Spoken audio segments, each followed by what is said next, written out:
کمیته دولتی گمرک ازبکستان خبر داد که کارمندانش در باجخانه اویبک در مرز ولایت توشکان با ولایت سوغد تاجیکستان از یک پنهانگاه در داخل یک ماشین بارکش که از تاجیکستان توسط ازبکستان به روسیه سفر داشت 232 بسته وزن عمومیشان 229 کیلو را پیدا کردند. تشخیص نشان داد که در هر یک بسته 719 گرم مواد مخدر نوع هیروئین را جایگیر کرده بودند. نرخ این مقدار هیروئین در بازار سیاه اروپا از 12 تا 14 میلیون دلار برآورد می شود.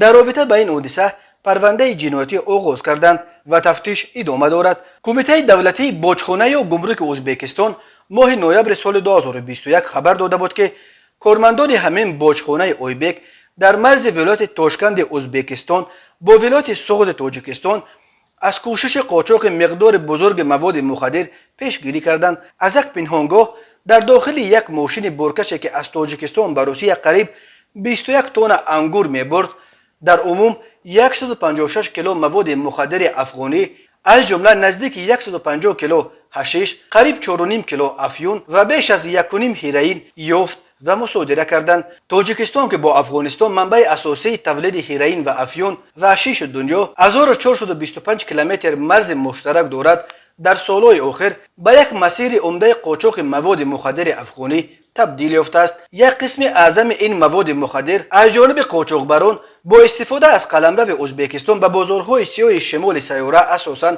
به روسیه و قزاقستان انتقال داده می شود.